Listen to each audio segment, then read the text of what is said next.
friends, thanks so much for the click today. The support is truly appreciated. Today I am sharing part 2 of my story with you.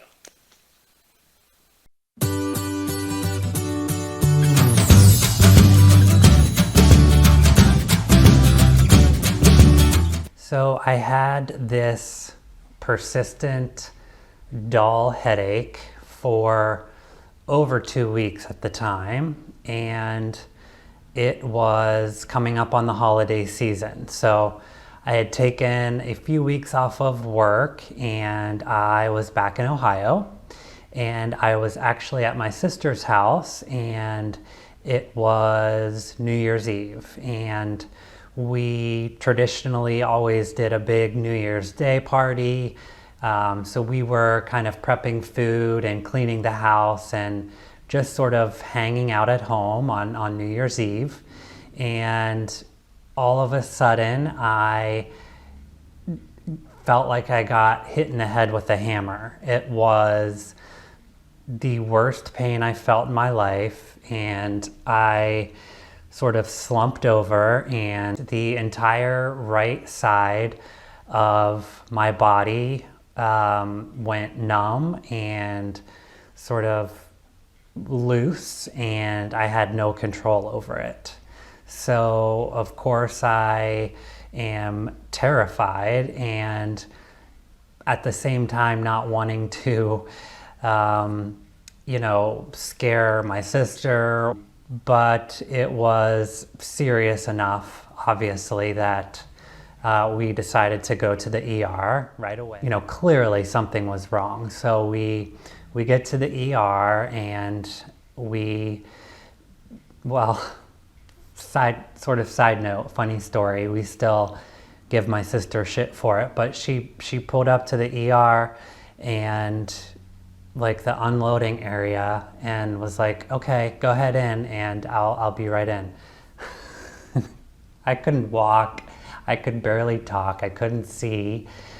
So, but making light of a serious story. But we get to the ER and I explain my symptoms, and the nurses begin rushing around, and I start to hear them using the word stroke. And my sister and I are looking at each other, and we're just kind of confused and like ask for some clarification, and they say that they believe that I'm having a stroke. And they hook me up to every machine imaginable and run every test, and it turns out that I had a stroke at the age of 32 as a direct result of my alcoholism. So I spend a week in the neuro ICU, and a week after that in inpatient rehabilitation.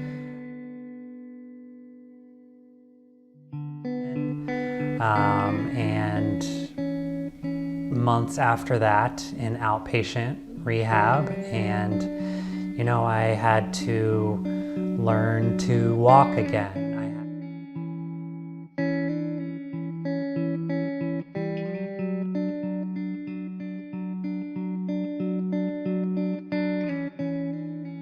I had to learn how to use my right arm again. I had to physically rehabilitate my body from a condition that could have been much, much worse. And thank God that I didn't lose any memory, I didn't lose any vocabulary, or my vision came back shortly after being in the hospital, and able to bounce back fairly quickly.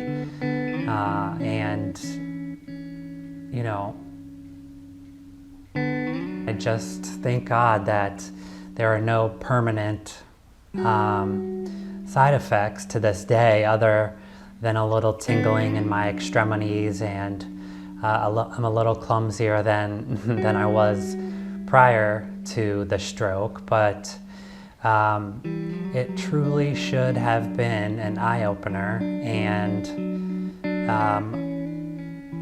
a reason for me to stop drinking. But it didn't stop me. And while I lay in my hospital bed, my main thought was, what am I going to drink when I get out of here? What's my first drink going to be? I can really party when I get home because I didn't get to celebrate New Year's. Seriousness of this disease and the control that my disease and my alcoholism had over me. This stroke did not stop me at all. In fact, I think it made it worse because I really, I hit it hard when I got home from the hospital, and that streak sort of continued. I will say, shortly after I got out of the hospital, one of my best friends did get sober, and she completed a inpatient rehab program and started attending 12-step meetings after that. So,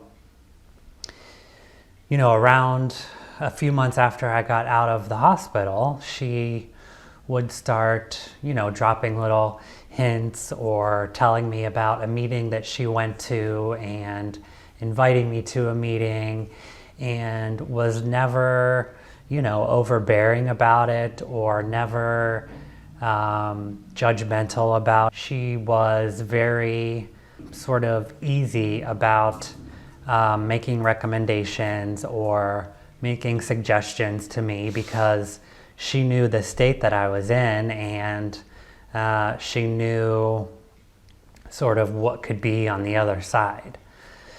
So I did take her up on an offer one day and did go to a 12-step meeting with her. And I will say I was drunk for the meeting, and I don't recommend that, but I sort of just sat in the corner and cried the entire time, the entire meeting, cried. And a woman came up to me after the meeting and said, "Why are you crying?" And I thought that was crazy. Like, my life is horrible, I have all these problems, and you're asking me why I'm crying? But looking back on it now, I understand why she was asking me that question. And we exchanged numbers at the time. Of course, I didn't use it for a long time, but that woman ended up becoming my sponsor, and she is my sponsor to this day. So thank you, T. I love you. But that first meeting, being drunk and sort of not taking in the information as it was being presented, I did continue to drink after that meeting. And things, just progressively got worse as they do. I ended up quitting a job that I loved. I couldn't keep another job. My bills were piling up, and my first priority was buying alcohol. But, internally things were terrible as well. I was just depressed to a point where I could barely get out of bed. My family and friends, of course, were just worried sick about me. And they started to suggest that I get help. And, we really didn't know how to or what that meant. So, my mom and my sister, thank God for them, but, we literally just started Googling one day, like, how do you get help? What do you do?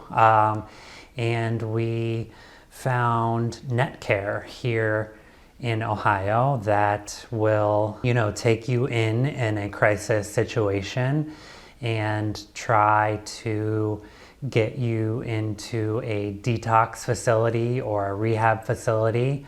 And I just remember being in the bathroom while my sister was sort of doing this research and deciding what to do, and washing my hands and looking up in the mirror and just having this moment of clarity. And, even though I was intoxicated, feeling just sober and with it for a split second, and looking at myself in the mirror like, how did we get here? How did it get to this point? And I walked out, and my sister sort of had a short-term plan that we were going to go to NetCare, and that they hopefully would be able to find a bed at a facility. And I threw some shit in a bag that later ended up being nothing that I would need, but we went to NetCare, and they did the intake process, and they gave me basically a rubber mattress on a floor, and I just cried and cried and cried myself to sleep, and started detoxing from alcohol on that rubber mattress. And by the grace of God, I got a bed at an inpatient treatment facility the next morning. So they transferred me to Maryhaven, which is a rehab facility here in Ohio. And I spent 10 days in the detox sort of wing of the facility. And detoxing is not a fun thing. It's everything that you hear about. It's the sweating, and it's the shaking, and feeling the worst flu symptoms of your life. I had some hallucinations and some, sort of mental instability for a few days. That's just the truth.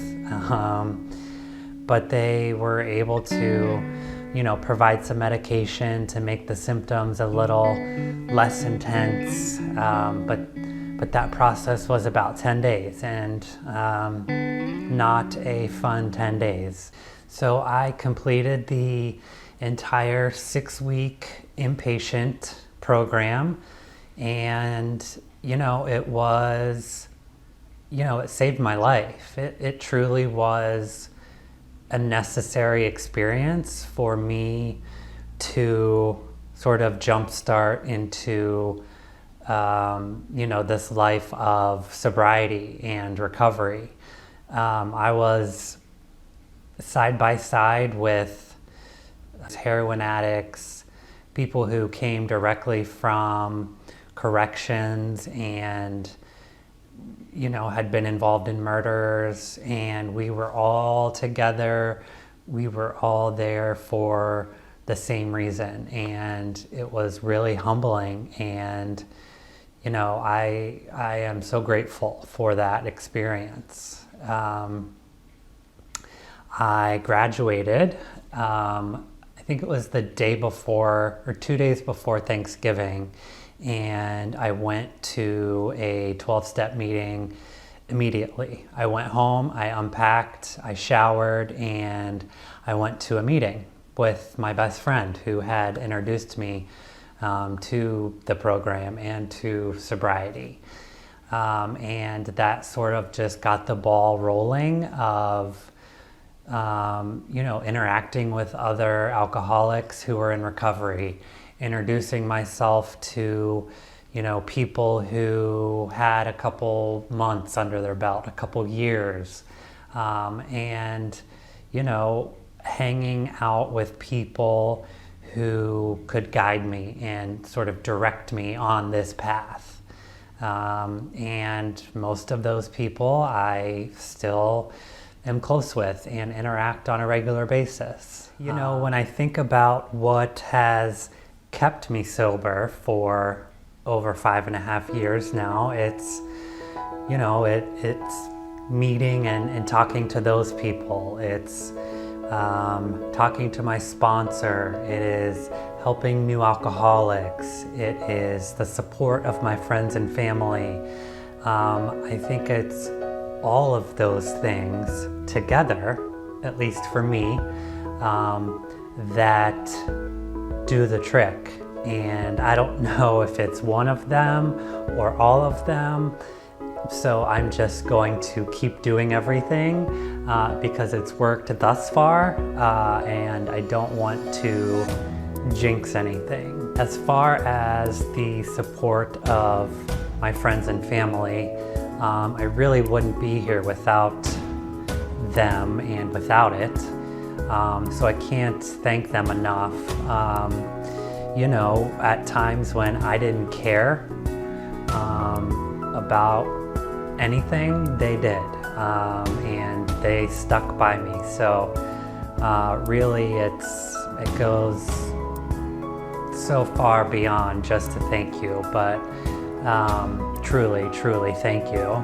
You know, as I continue on this journey, I hope to help others and to help you know, not just other alcoholics, but people in general. You know, sobriety to me is more than just not drinking. It is becoming a better person. It is helping other people. It's living your life, you know, better and in a way that other people would be proud of. And for me, that includes helping other people.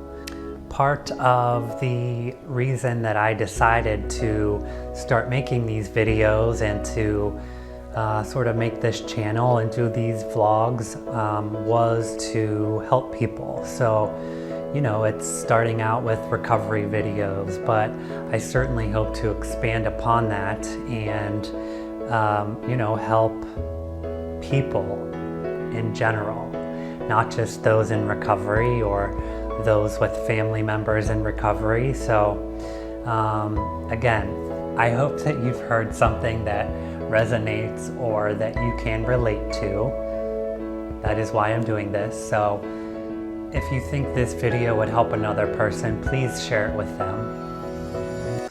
Until the next time, try your best not to drink and be good to yourself. Bye, friends.